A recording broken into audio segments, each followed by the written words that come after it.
On the last great battlefield of the First World War, we discover a timeless scene along the Sambre Canal. Here at Lock Number 1, the last big push took place on the 4th of November 1918.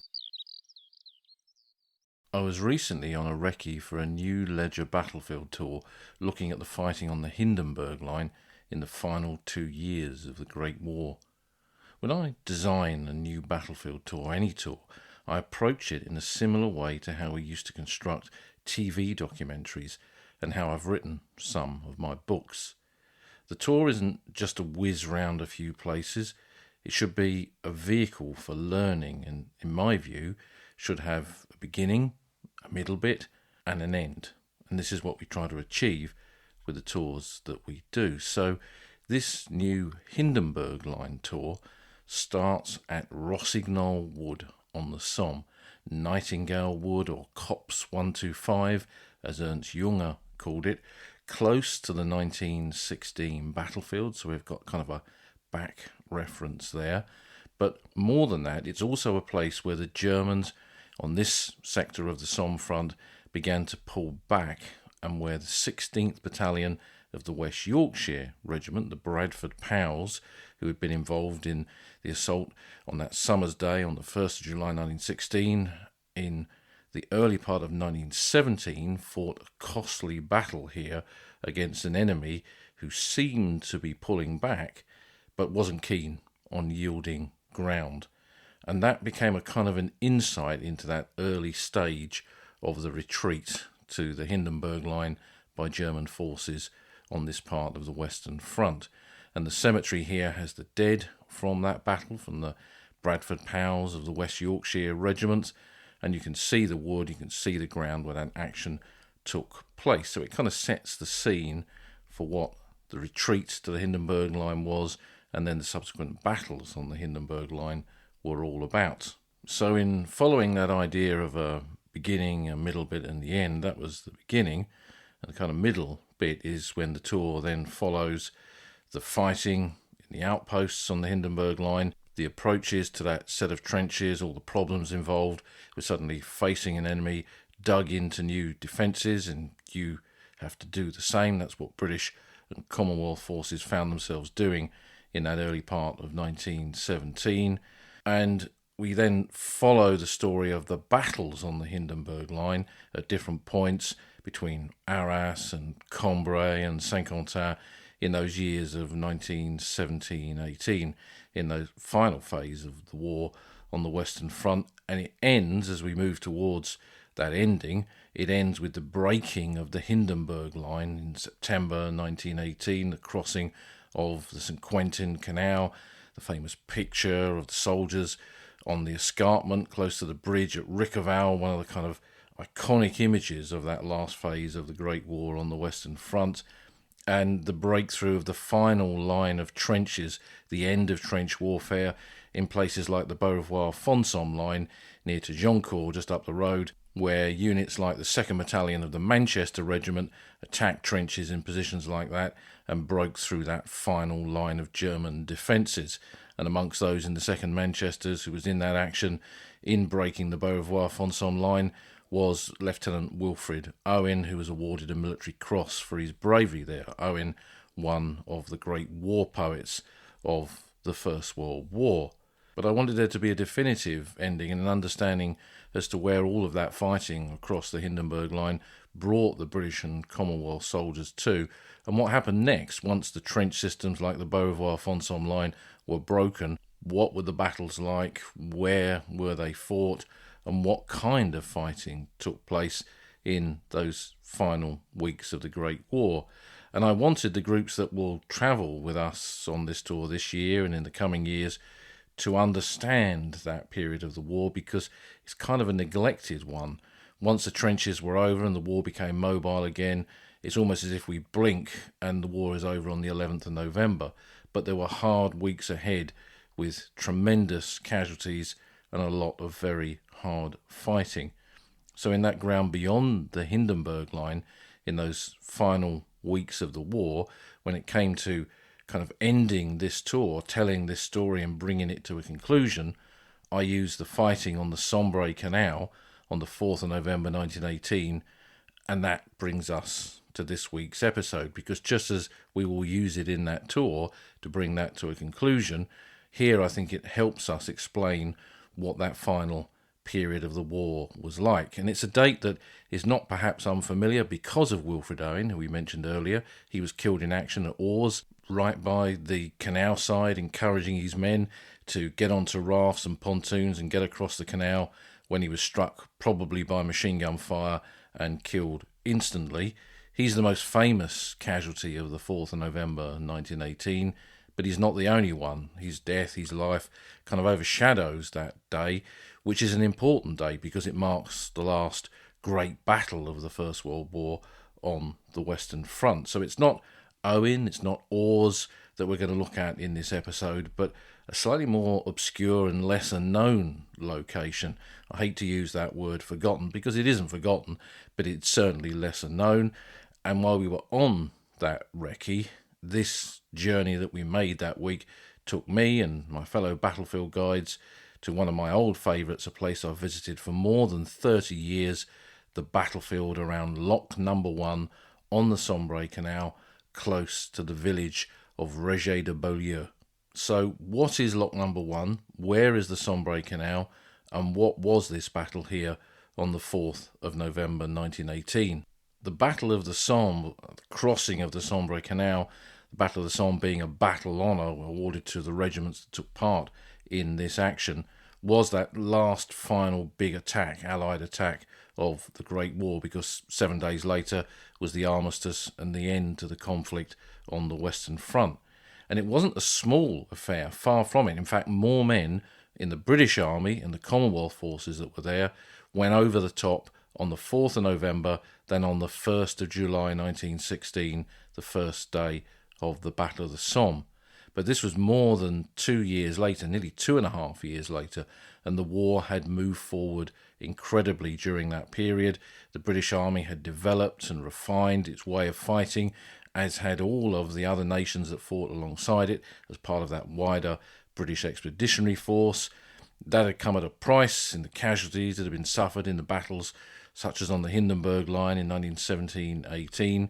But by that final year of the war, in those final months of the war, it was a modern army fighting a modern war with modern weapons in a modern way. So it had changed. But of course it had fought to break the stalemate of trench warfare. And when that had ended in the final breakthrough of the German trenches across the Hindenburg Line in early October 1918, the army found itself on the move again. It found itself mobile, fighting over open ground, fields and woods and copses and lanes and areas covered in hedgerows and small villages and towns, with street fighting, a war that we would kind of more associate with the later conflict, the Second Great War, rather than events on the Western Front in 1918. But this attack on the 4th of November 1918 was on a wide front from the Belgian border right down to this area of northeastern France and across, following the line of the Sambre Canal in some places, but not exclusively. There was a large area of woodland where many of the units that were attacking that day advanced through. That was the Forest of Mormal, where 4 years before, in August 1914, men of the British Expeditionary Force, the BEF, the Old Contemptibles had marched down that road during the retreat from Mons. And on the southern part of the Sambre Canal front, where it turned and kind of went eastwards, that was where the British forces joined with the French, and the French army was attacking simultaneously as well. This was coalition warfare. The British Army and the Commonwealth forces fighting alongside them did not exist in isolation, and the French were far from a spent force, which many who study the Great War seem to think sometimes that they are after the actions of 1917. They're very heavily involved in these final offensives, and they're there alongside British troops on the 4th of November 1918. We're not going to kind of cover their story in this because that's a story in its own right. But it was a big battle. Like we said, more men went over the top on the 4th of November 1918 than in that opening day of the Battle of the Somme, but it wasn't as catastrophic when it comes to the casualties. So with 20,000 dead or thereabouts on the 1st of July 1916, on the 4th of November 1918, there was just over 2,000 battlefield deaths. Now, that doesn't mean that the battlefield was less deadly in that attack across the Sambre Canal area. It just means the war was different by that stage. Men's lives could be saved because of medical advances, but also the army was fighting the war in a very different way, of a very different countryside and a very different landscape, that forever factor in whatever we examine connected with the war on the Western Front. And while this was the last great battle of the First World War, fighting would of course continue beyond it right up to that last minute on the 11th of November 1918, but these were all much smaller actions compared to what happened here. The Canadian Corps in particular, that was on the northern part of this advance, they would continue right into the streets of Mons on that final day of the First World War, with George Lawrence Price, a Canadian soldier, being the last to fall, who died in the streets, dragged off that street, having been shot by a sniper. He died in his comrades' arms, and when they looked up at a clock on a mantelpiece in the house where he passed away, they could see it was at 10:58, 2 minutes before the armistice came into effect. And that, for a British and Commonwealth point of view, was the end to the fighting on the Western Front with that last casualty. So what of the Sambre Canal and Lock Number 1, which we're going to look at in this episode? The Sambre Canal was actually built in the 1830s, so some time before the Great War, to link northern France near the Belgian border with other canals in this area on the Aisne, and also link up eventually to Paris. It's part of that kind of super highway of canals that existed in this region of France. And it was a working canal when the war broke out in 1914. But it was swept up in the German advance in those early months of the conflict, and although this region was occupied, life continued fairly normally here for the French people, although many had been displaced by the fighting and others were sent eventually to forced labour in Germany. But the farms kept running, the fields were cultivated, the canal seems to have operated, although there would eventually be German military traffic on it. But life to the average French person here would have seemed vaguely normal, although there would have been the ever-presence of an occupier with German forces and garrison commanders, and in some degrees martial law being imposed on some of these areas too. German units were billeted in this region throughout the First World War. Many of the villages where the fighting was on the 4th of November 1918 had been places where units coming to and from the fighting at Arras or Cambrai or the Somme had spent rest periods there. The Germans definitely seem to have used the canal to move war material around, and why wouldn't they? Because it was a convenient way to move a lot of heavy gear, particularly when it came to the construction of the Hindenburg line. I suspect they were using all the material that was needed to create concrete for the bunkers, could well have been moved down these canal systems as part of the preparation for that. And just as the British Army used the canals behind their front in northern France to evacuate the wounded on hospital barges, the Germans did a similar thing on their part of the line as well. So this was part of the medical evacuation route for German soldiers. And then in the autumn of 1918, it took on another significance once trench warfare had ended, because it now became a battle area. And when the Germans began to look at these areas beyond the trenches, how were they going to defend them? They used landscape, they used the geography. So they looked at the ground for which they were pulling back over, and they could defend woods, and hills, and villages, and river valleys. They could blow the bridges along those rivers. And once the rivers ran out, you were getting towards an area where there were canals. So it would be obvious that you would use the canals in exactly the same way. And so what you see in that final phase leading up to this battle here on the 4th of November 1918 is an army, British Army, and its Commonwealth forces alongside it, adapting to the circumstances on the battlefield. And one of the key things that suddenly becomes very important again is engineering. Because if you've got rivers and obstacles and then canals to cross, you need sappers, you need engineers to help you do that. Build bridges, build assault bridges, build pontoons and carry pontoons and boats up to get across those water courses. So the engineers, although they'd been heavily involved in all aspects of trench warfare on the Western Front, and we've spoken about the role of sappers on and off quite a lot, and they certainly deserve their own episode, which I'm sure will come one day. Here in this final phase, assault engineers, as we'd probably now call them, came to the fore, assisting the infantry getting across the obstacles that lay in their path on these kind of changing battlefields compared to the sorts of battlefields, of course, that they've been used to in the static war on the Western Front previously.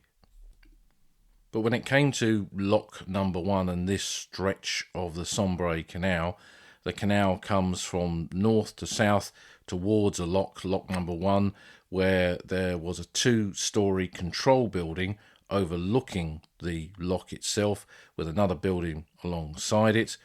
Close to that, the canal moved into a bend, and beyond that bend is where the French forces were on the 4th of November 1918. It was south of the small town of Catillon, which was also part of the assaults on the 4th of November 1918, and close to the village of Réger de Beaulieu to the west, which is a small little village with a church and a few houses, but it commanded the ground in the approach to the canal itself. British troops of the 1st Division, an infantry division, reached this area in the first few days of November of 1918 as the offensive gradually caught up with the German withdrawal and the advance towards this next feature on the landscape they were going to have to attack over, which of course was the Sambre Canal itself. And that was when the plans for the attack on the 4th of November were in their final phase. A lot of the plans being made at this stage of the war were hastily done by necessity, but the learning curve that those in charge had benefited from came in handy, really, because this was an army of conscripts, of young soldiers, with only often fairly basic training in Britain, enhanced once they came to the Western Front, once they were in the theatre of war, but most importantly commanded by veteran troops in many cases, the platoon commanders, the company commanders, the battalion commanders, and of course the brigade and divisional commanders often had gone right through it since the very beginning. And at this stage of the conflict, you could have men who were platoon commanders in the original British Expeditionary Force in 1914, who were now brigade or even divisional commanders leading men into battle on a much bigger scale. So this area around Réger de Beaulieu, facing lock number 1 and this stretch of the Sambre Canal, would be the southern flank of the British advance on the 4th of November 1918, close to those French forces.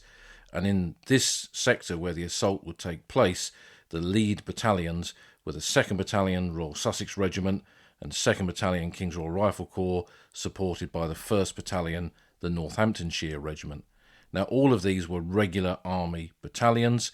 They'd been in France since August of 1914, and while in each of those battalions there would have been a handful of men who had been pre-war regulars and were still serving, these were very different battalions to the battalions that had gone off to war 4 years before, because, as we've said, this was a conscript army. Most of the men in the ranks were conscripts, and they were very young, 18 and 19 years old, which we see reflected in the cemeteries of this part of the Western Front battlefields. When we go into these cemeteries, we can see how young the army had become by that final phase of the Great War. Now, as soon as I mention in that list 2nd Battalion Royal Sussex Regiment, you can understand my interest, being a Sussex boy, researching the Royal Sussex Regiment as a kind of pathway to understanding the wider aspects of the Great War. Then this was something that I became familiar with as I delved my way through the records of the regiment and the different battalion war diaries and analysed soldiers died to see key dates. And this was one that came up quite a lot because actually the 9th Royal Sussex fought in the northern part of the battlefield. But yet again, that's a tale for another day. So this was something that I was familiar with, and for the 2nd Battalion, the Royal Sussex Regiment, this was their final chapter, really, of a very, very long war. And the main road, when you look at a map, they were going to attack from near Réger de Beaulieu, across the countryside, through the hedgerows and the streams, up towards the canal, cross the canal, move through another hedgerow area to a main road.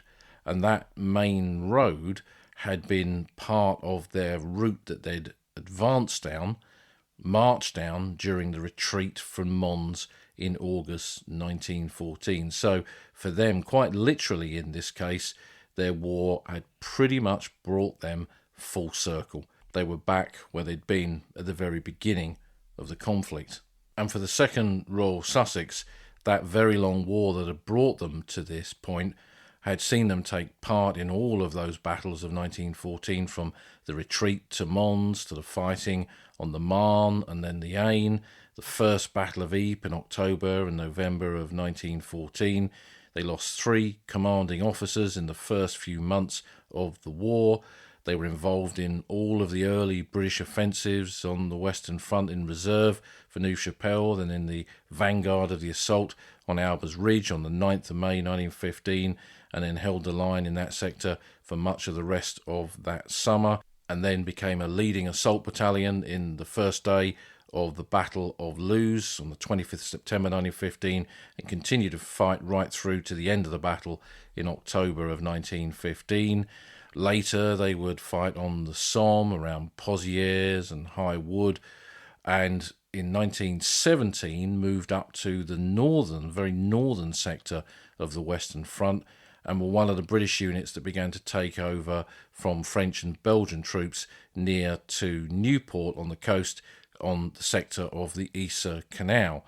And they were one of the units that was preparing for a seaborne invasion along that coast in the summer of 1917 as part of the 3rd Battle of Ypres.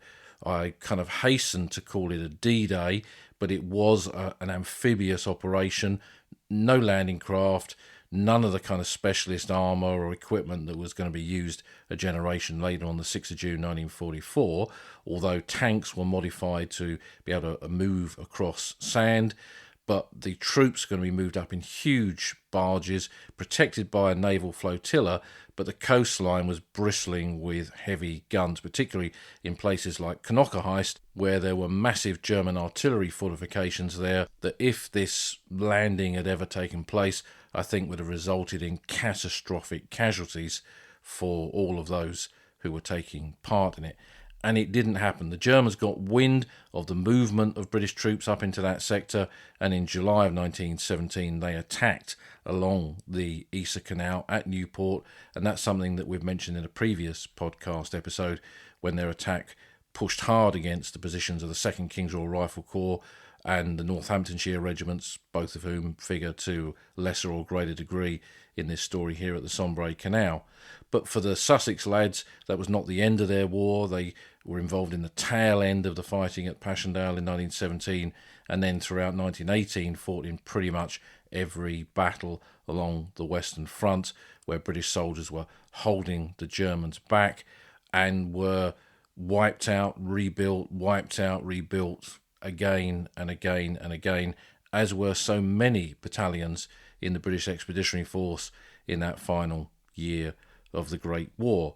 But having said that, when we kind of analyse the details of those who were still serving, who were here for the attack on the 4th of November 1918, it's quite a broad church. There are obviously predominantly conscripts, but when we look at the records, and they're quite good records for the 2nd Royal Sussex in the county archives, in the regimental archives that survive, we can see there's a lot of men from some of the Kitchener battalions. We can tell that by their regimental numbers. They're so low, they've got G prefixes, and in some cases SD prefixes, indicating they're original members of the South Downs battalions, and there were quite a few of those serving in the 2nd Royal Sussex in this attack.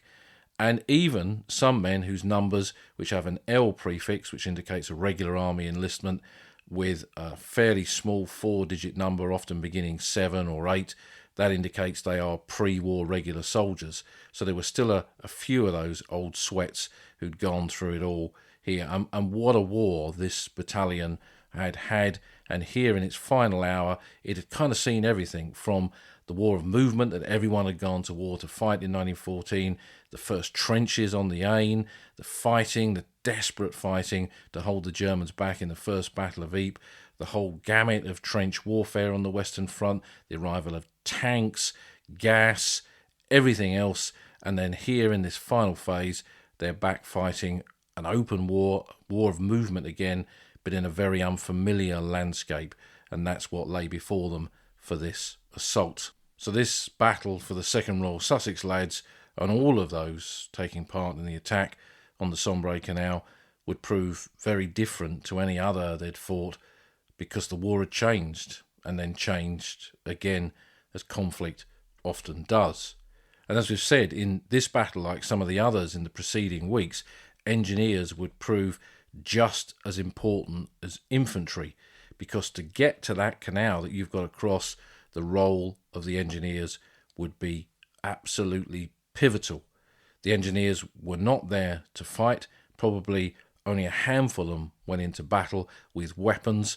They had too much engineering kit to carry to worry about wielding a short magazine, the Enfield, or even a sidearm, although the officers would have been armed. Their task was to use engineering equipment, in this case bridges and pontoons and portable drop bridges, as well as potentially boats if they were needed, get that kit across the open ground, going alongside the infantry, get to the obstacles that were there. And when they mapped this, they could see that there wasn't just a canal, but a stream in front of it that would need to be crossed, that could be overgrown or even protected by the enemy, and that the infantry's chance of success was based on their chance of success getting this engineering equipment in place. And while we look at the designs, and there's a very good book on the fighting for the 4th of November called Decisive Victory by Derek Clayton, and we'll put a link to that onto the podcast website. When we look at some of the designs of these bridges, you can see that they are clearly based on previous engineering designs for battlefield bridges, but the difference is they have to be portable now, and they have to be able to be dropped or put in place very easily over not just major features, but often minor ones as well, such as streams that might block the way of an infantry assault on a position like this canal. So to help the 2nd Royal Sussex in this attack, they had the 409th Field Company Royal Engineers, which had been serving with the 1st Infantry Division for quite some time. They would provide the bridging support at the lock where they were going to cross, and that would be really important there because the lock itself was 17 feet wide. So unless they had a few Sussex supermen serving in that battalion, no one was going to easily leap across that, and footbridges, drop bridges would be absolutely essential to get across there. And that stream that was running parallel to the canal would also feature in any kind of outcome of this battle. If that couldn't be crossed, you couldn't even get to the canal. So 409 Field Company, that would be part of their task as well. This unit, this Field Company of the Royal Engineers, was commanded by the 29-year-old Scot, Major George de Cardinal Emsall Findlay, MC and Bar, who had been commissioned in 1910 in the Royal Engineers, but he broke his legs in the early phase of the war, and he didn't go overseas until 1917 after he'd recovered. But in that period, since his arrival on the Western Front, he'd fought through many battles, with a military cross awarded for bravery in the Third Battle of Ypres in 1917, and a bar for the actions at a village called Wassigny in October of 1918. So he was a commander, a battlefield commander, respected within his unit and decorated for his bravery. He was a man who didn't just ask soldiers to do something, he did it himself, and that bravery and aptitude had been recognised on the battlefield by his superiors. His men would have small wooden bridges that they could carry, available for the stream itself, and then larger drop bridges, which a group of engineers would have to carry for the canal itself. And they'd also supplied what we'd call today assault boats, and they certainly would have been called that in a Second World War, for example. And the bridges were specially constructed by Royal Engineer workshops, by the unit itself, and were all part of that development of engineering on the Western Front that had taken place in those final weeks of the war, and its reaction to the changing nature of warfare during this period. Similar bridges, for example, this wasn't the first time they've been used. Similar bridges have been used in the crossing in October 1918 of the Selle River, which has proved another big obstacle to the advance of British troops in that phase of the battle beyond the Hindenburg line. The battlefield that they and the infantry were about to cross in this action was pretty dense, different to some of the terrain that they'd experienced before. This was an area of a lot of kind of bocage-style hedgerows with small enclosed fields and lots of trees blocking line of sight and small buildings scattered here and there. So you would describe it as dense terrain with lots of cover. Cover for an advance, but also cover for an enemy, the Germans, to be bedded down in. And if you suddenly advance across the ground and they see you, they have the advantage of cover to open fire at you from. And one of the reports noted the country on both sides of the canal was very enclosed with hedges and orchards, making it impossible to distinguish any marked tactical features or pick out any landmarks which would serve as distant direction guides during the advance. A liberal supply of excellent aeroplane photographs, however, were found to be of the greatest assistance, and these were used in time for officers and non-commissioned officers to make a thorough study of the ground which they would be required to advance over. Now again, this itself kind of reflects the changing nature of the war at this point, because 2 years before on the Somme, ordinary soldiers would never have seen a trench map, let alone an aerial photograph. But in these final battles, it had been realised by this stage of the war through bitter experience, the more information that you could give soldiers, the better they performed on the battlefield. And aerial photographs, which we've discussed in a previous podcast, were essential in the intelligence understanding of the battles and battlefields over which these men would fight. And they could send a flight up deliberately to get some aerial photographs from them, fly back, develop them, and then deliver those by dispatch rider to whichever headquarters had requested them. And again, when I kind of read about these air photos in these reports and how important they were, I've got a bit of a connection to that, because in one of these mythical Brighton junk shops one time, I remember lifting up a box of stuff, and tucked in there was a whole pile of aerial photographs, and one of them was an aerial photograph, an oblique, so looking down at an angle at the bend in the Sambre Canal where the 1st Division, including the 2nd Royal Sussex, made their attack on the 4th of November. And when I peered at the photograph, I could see the Lock Number 1 control building, the lock house, very clearly on this photograph. And I'll put a copy of that image onto the podcast website so you can see it. It's an official photograph and it's in the archives of the Imperial War Museum, but I've got an original copy of it pasted onto a bit of paper that a veteran, for whatever reason, has kept. Perhaps he was in the Engineers, perhaps he was in the Sussex, who knows. So with the infantry in place close to the village of Reget de Beaulieu, there were no trenches here, so these men were kind of dug in. The trench warfare was over. They weren't occupying former enemy positions, German positions. They were digging in as and when required. So the entrenching tool becomes a very important bit of kit in this phase of the war, and also the Mark I infantry shovel, which you see a lot of soldiers have tucked down the back of their equipment, useful for digging in as and when required. And the engineers linked up with them. They too became ready for the attack and were assembled by 4 o'clock in the morning on the 4th of November 1918 with their engineering kit, with the infantry ready to go in battle order, and the momentum of the battle begins. By 05:30 they'd reached the streams west of the canal, and they found that obstacle not just to be a difficult obstacle to get across, but they found it clogged with fallen trees, perhaps deliberately, undergrowth in there as well, and also German barbed wire. So the Germans had seen the importance of this obstacle and had wired it up just to make it even more difficult to cross. So the engineers had to get out wire cutters and do this by hand and cut their way through that, as well as get their bridges assembled.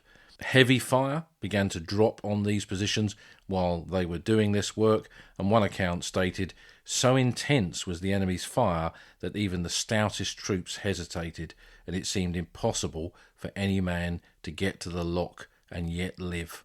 One area of the stream was found to be crossable, but only by using two of the small bridges together or one of the larger bridges designed for the lock. So they kind of underestimated just how difficult it would be to bridge even this stream.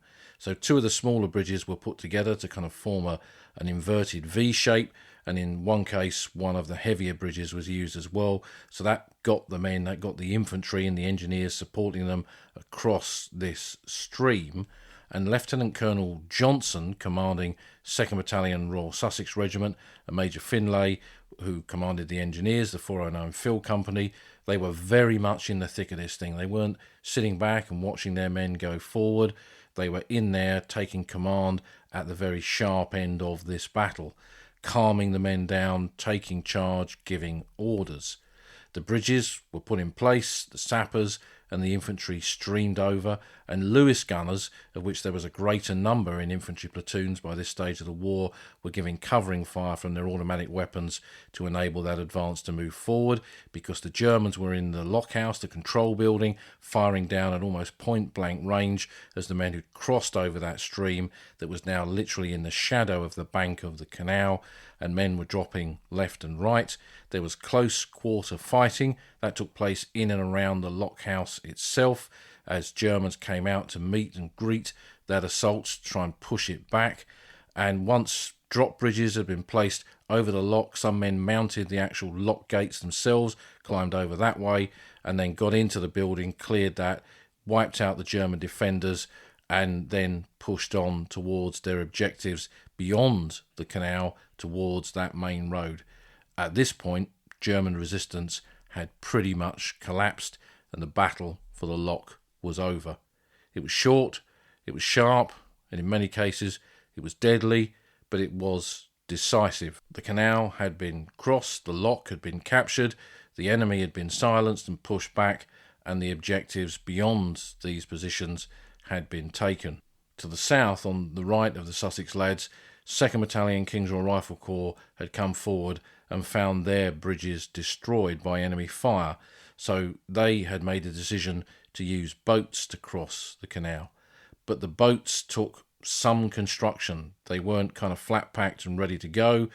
They took a lot of effort and a lot of time to actually build and get ready. And while the battle was unfolding on their left, the commanders of the KRRC guys felt that this was taking far too long.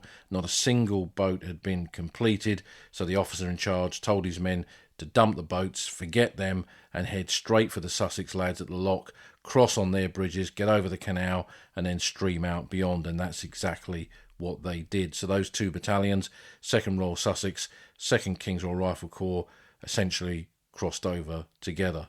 By 0630, the lock was in British hands, and then 1st Australian Tunnelling Company came up with the task of building a tank bridge here, which was eventually used by one tank just a few hours later. Now, the 1st Australian Tunnelling Company had been in action right across the Western Front, doing just as it says on the tin. They'd been carrying out tunnelling, mining operations beneath the battlefield. That was over in a mobile war, so they were doing all kinds of engineering tasks. They were detached from the main Australian Corps, which had fought its last battle at Montbriand on the 5th of October 1918, and again we've got a previous podcast episode on that. But these were some of the last Australian soldiers at the tip of the spear, right in the front line in this final great battle on the Western Front, and they set about building the bridge that would be needed to support the weight of a tank that could cross at this advantageous position on the canal, the lock itself. But the position, despite its capture and despite the enemy being pushed back, the Germans knew where the British soldiers were now, and British and Australian soldiers came under artillery fire while they were working on the bridges, and some got hit, got injured, got killed, going about their work. The Australians alone suffered 3 men killed here and 8 wounded while building their tank bridge. In fact, total casualties in the assault here at Lock Number 1 were 409 Field Company had 1 officer killed and 3 wounded, 12 men, 12 sappers killed and 18 wounded. 2nd Battalion Royal Sussex had 1 officer killed and 7 wounded, with 12 men killed and 86 wounded, and the 2nd King's Royal Rifle Corps had come up in support of the Royal Sussex lads and crossed at the same bit of the canal. They lost 2 officers killed and 1 wounded, and 12 men killed and 60 wounded. So we're talking hundreds of casualties here, not thousands, but nevertheless for battalions that were reduced in strength, with only a small proportion of their battalion actually in the forward part of the battlefield attacking, this was not insignificant casualties in capturing a position like this. Plus, of course, the 11 Australian casualties from the 1st Australian Tunnelling Company and a further 21 Royal Engineer casualties from 1st Division Engineer units who were also attached for this attack. So you can see, unusually in a battle like this, a significant number of the casualties are from engineering units, which shows how the kind of scope of the battlefield had changed by this period of the war. So the capture of Lock Number 1 was not without cost, not on the scale of the Somme, as we've said, or Passchendaele, but not in considerable losses given this short, sharp engagement. And a whole host of awards and decorations were given out for bravery to both the infantry and the engineers who took part in this attack, including Victoria Crosses to Major Finlay of the 409 Field Company and Lieutenant Colonel Johnson of the Royal Sussex Regiment. Both of them survived the war and went on to live long lives. But what was the significance of this action and this wider battle on the 4th of November 1918, the Battle of the Sambre? Well, this marked a final phase of the war. The men who took part couldn't have really known it at the time, but within a week the war would be over with the signing of the armistice. The final preparations of German parliamentarians to cross the Allied lines to seek an armistice were about to take place, but to the men on the ground and even the commanders at the top, the war did not look over. Even Haig was thinking that the Germans would continue with the fight and the war could easily move on into 1919. And considering the casualties that his expeditionary force had suffered on the Western Front in those battles of the autumn of 1918 and the manpower problem that he had to replace those losses, then his concern was that the war would move towards an American war where American troops from the American Expeditionary Force would form a much greater proportion of those at the sharp end, and that any victory could easily become an American victory, and all the things that Britain and its empire and its allies had suffered in the preceding years could easily be lost. The significance of it could easily be lost because of that. But that was not to be. The German army, the German nation, the German people were on their knees by this stage, with submarine blockades causing starvation in many German towns and cities, and the army itself finding it increasingly difficult to bring up replacements and call up younger and younger soldiers to serve in frontline infantry regiments, running out of fuel, running out of weapons, running out of ammunition, running out of everything. And the end of the war for them was now when rather than if. But for Britain, it marked one last major push in that war, a war that had seen battle after battle after battle, and this was the last of those great battles, somewhat forgotten more than a century later, despite the fact that it was extensively written about in the official histories that were published in the post-war period. It never resulted in an actual book on the subject until Derek Clayton's most recent decisive victory, which we mentioned earlier, and which there is a link to that on the podcast website.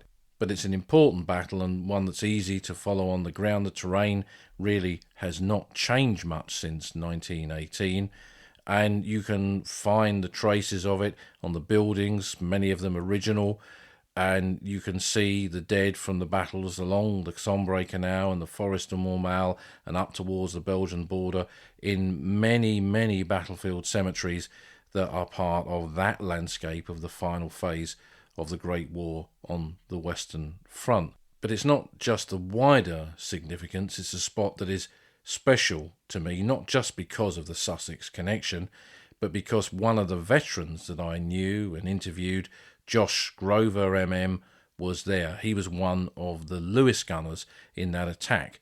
I met Josh back in the 1980s when he was a prominent member of the Western Front Association. I used to bump into him a lot on the battlefields. Wherever he travelled, he wore his original steel helmet with the badge of the Royal Sussex Regiment on it. He'd been transferred into the Royal Sussex by the time of the Battle of the Somme in 1916 and had fought through all those different battles that we discussed earlier, been awarded the military medal for his bravery and become part of the Lewis gun section of his company. And in this attack he went forward with the Lewis gun, was about to deploy it but didn't actually fire it on that action, and when he got over the canal went to use the weapon on the other side and found that the Germans had struck the Lewis gun with a round so it wouldn't function. The weapon had absorbed the enemy's bullet and essentially had saved his life. He came back to the Sambre Canal quite a few times in the latter part of his life, and he wrote quite a lot of poetry that was published in the early editions of Stand 2, the journal of the Western Front Association. And one part of one of his poems, remembering this action here at Lock Number 1, reads, "Now we're across, the strong point captured, the crisis over, resistance ceases, the reaper sheathes his scythe. Is it true, this eerie silence? Are we still alive? The day is drawing to its close, and all objectives carried. We rest and clean the Lewis gun, but had we known, we wouldn't have troubled, for a bullet meant for one of us was embedded in the barrel. We have survived, the war is over, and we a tale can tell, how Death the Reaper reaped his harvest at the crossing of the Sambre Canal." Josh Grover was also interviewed by the war historians at the Imperial War Museum, and those recordings are now online, and I'll put a link to his interviews in the show notes so you can go and listen to those. There's a huge amount of recordings on there now which you can listen to, and it's just incredible to have those voices of veterans, and for me to hear Josh Grover's voice once more after all these years. But what of Lock Number 1 today? It's always good to tell the story of a lesser-known battle and battlefield of the Great War, but we like to visit those battlefields as well. And what can we find when we travel to Lock Number 1 and that wider area today? Well, very little, as I mentioned earlier, has changed, and you can follow a path from the village of Reget de Beaulieu. There's a track, a walkway now that you can follow through the countryside, that kind of dense bocage-style hedgerows, up to the stream, which has now got a modern bridge across it. You don't need any sappers to build one for you, and that brings you up onto the canal bank, and in front of you is the canal and the lock and the control house, the lock house itself of Lock Number 1, the original building that was there in 1918, and it's almost as if history has stood still. It's got a modern lock, it's got modern equipment here, but nevertheless, this is a place with a lot of atmosphere, and you can really picture what the battle was like here more than a century ago on the 4th of November 1918. And I'll put some photographs of what it looks like today, again, onto the podcast website. But whenever I visit, I try to end at the Reget de Beaulieu communal cemetery back in the village where the Sussex and the sappers and the King's Royal Rifle Corps lads made their attack from, because here the dead from this action were brought back to this place for burial by their comrades. When I look at the Sussex names in this cemetery, I find South Downs men who joined up at the very beginning of the war and fought at Richbourg in that day that Sussex died. I also find some original 2nd Battalion men who'd been out since August 1914 and survived the whole war only to die in their final battle, and amongst them the grave of their solitary officer who was killed in that attack, Lieutenant Ernest Stanley Loader of the 2nd Royal Sussex. He was a Londoner who had previously served in the ranks of the Royal Horse Guards on the Western Front in 1917 and was then commissioned in the Royal Sussex Regiment in April 1918 and killed leading his platoon into action. He was typical of platoon commanders of that period of the war, having come up through the ranks. And he's another connection for me because I picked up a photograph of him in a London junk shop many, many years ago. There was a part of London that had a lot of junk shops in, and one of them was run by a former professional photographer and was full of images. There were boxes and boxes and boxes of images, and you could kind of rummage through them, and he'd have boxes of portraits, boxes of group photographs, and more specialist images. I bought quite a lot of aerial photographs in there over the years, and he kind of rated images and almost priced images based on how good they were. So if it was a particularly good image, you always knew you were going to pay a little bit more for it. I mean, they were nothing compared to the kind of prices that these things go for today, but I was able to secure, rescue, whatever we're going to call it, quite a few little treasures, including an original photograph, portrait photograph of Ernest Stanley Loader, who was killed here and buried in this cemetery and died on the 4th of November 1918. And I love having battlefields like this where I have so many of these connections to it. Also laid side by side are the 3 men of the 1st Australian Tunnelling Company who died up at the lock while building their tank bridge. These are the final Australian battle casualties on the Western Front, on the ground, almost a month after the last Australian Corps action at Montbriand. They are themselves, really, a beacon to Australian sacrifice in France and Flanders. That long war on the Western Front for Australia, which cost them more than 45,000 dead. And these 3 lads buried side by side in this communal cemetery on the most eastern flank of those final battlefields on the fields of France. These are the last diggers to die attacking the enemy. And as we pause in this cemetery, sit perhaps on the cemetery wall and look across the landscape towards the canal, perhaps as the sun is setting over the church of Regis de Beaulieu, it seems a timeless scene, a timeless view in so many ways. Little has changed here since 1918, and here we connect with the past down less familiar paths, but yet layered with so many stories and new insights into that final phase of the fighting. And this is what it gives us, our journeys here. There is so often a surprise or two to find as we follow our learning pathway along that eternal old front line.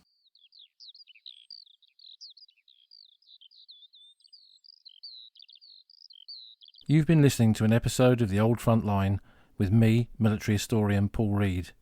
You can follow me on Twitter at Somcor. You can follow the podcast at Old Frontline Pod.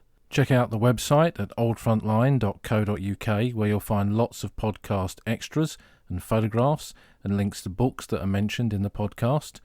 And if you feel like supporting us, you can go to our Patreon page, patreon.com/oldfrontline, or support us on Buy Me a Coffee at buymeacoffee.com/oldfrontline. Links to all of these are on our website. Thanks for listening, and we'll see you again soon.